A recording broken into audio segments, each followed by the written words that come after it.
नमस्कार दोस्तों, स्वागत है आपका एक बार फिर से आपके अपने YouTube channel GS Mantra by Suraj पर। तो यहाँ पर एक बहुत बड़ी नोटिस आई है जो बिहार का एग्ज़ाम होने वाला था, उसमें एक बहुत बड़ा संशोधन आया है।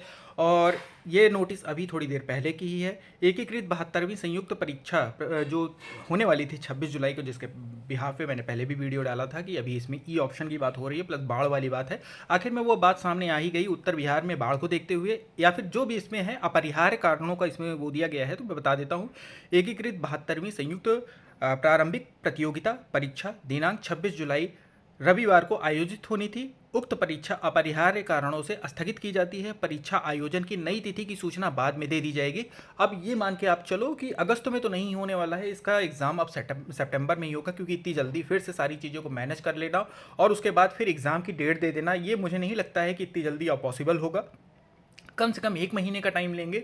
तो आप ये मान के चल सकते हो कि सितंबर के पहले हफ्ते में इसका एग्ज़ाम अब होने के चांसेस बनेंगे, जो कि पहले भी वही डेट थी। इसको पहले 13 सितंबर था शायद, और उसको फिर से प्रीपोन किया गया था, यानी कि पहले 13 सितंबर था, उसके बाद फिर इसको 26 जुलाई किया गया था। फाइनली वही चीज़ें फिर होती दिख रही हैं और सितंबर में ही एग्ज़ाम इसके जाने वाले हैं। तो आप अब सितंबर मानकर या अगस्त के लास्ट या सितंबर के फर्स्ट वीक को ही मान के आप अपनी तैयारी को करिए। जो अभी तक चीज़ें जैसे चल रही थी वैसे ही चलने दीजिए, कुछ इसमें फेरबदल करने की ज़रूरत नहीं है। हाँ, ये है कि आप अपने जो तैयारी है उसको थोड़ा सा और धार दे सकते हो, क्योंकि क्या होता है कि जब एग्ज़ाम पोस्टपोन होते हैं तो थोड़ा सा लोग शिथिल हो जाते हैं। तो यही सारी चीज़ें हैं, अभी तक के लिए यही इन्फॉर्मेशन थी और ये होना भी था, क्योंकि जिस तरीके से बिहार के उत्तरी इलाकों में बाढ़ हो रही है अभी वो अगस्त महीने तक भी रहेगी, क्योंकि जुलाई अगस्त ये दोनों बारिश वाले महीने होते हैं। तो अगस्त में भी ये नहीं होने वाला है। जब सितंबर में मानसून की वापसी होने लगती है तब जाकर कहीं आ, एक नॉर्मल कंडीशन वहाँ पर बनती है। चीज़ें अभी बिगड़ सकती हैं। पिछले साल जमनिया गांव के बारे में आपने देखा ही होगा कि किस तरीके से पूरा गांव बह गया था।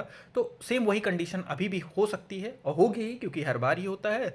और सारे जो नेपाल से आने वाली जो नदियाँ हैं वो उफान पर हैं, और अभी कोसी के बैराज को और सारी जो नदियाँ हैं उनके बैराज को बार बार खोला जा रहा है। उससे एक सिचुएशन ऐसी बन सकती है, आए दिन आप खबर में सुन भी रहे होगे कि किस तरीके से जगह जगगह कहीं खेतों में, कहीं गांव में या स्कूलों में पानी भर रहा है। तो जाहिर सी बात है कि उसको ध्यान में रखते हुए आयोग ने ये फैसला किया है। हाँ, ये फैसला इन्होंने बहुत देर लिया है, यानी कि 1 हफ्ते बाकी ही रह गए थे अब एग्ज़ाम को। तो अब इन्होंने जाके ये फैसला लिया है। तो फिलहाल के लिए मैं अभी यही कहना चाहूँगा कि अभी आप सिर्फ अपने पढ़ाई पे ही ध्यान दीजिए। जो अगर कोई और एग्ज़ाम आगे लगे हों तो आप उस पर फोकस कर सकते हो। बाकी मुझे लगता है कि अब आपको एक अच्छा खासा टाइम फिर से मिल गया है अपनी चीज़ों को सुधारने का, जो अभी कमियाँ थी। चलिए, इसी के साथ मैं वीडियो को समाप्त करता हूँ। अगर वीडियो पसंद आया लाइक कीजिएगा, शेयर कीजिएगा, सब्सक्राइब कीजिएगा। जय हिंद।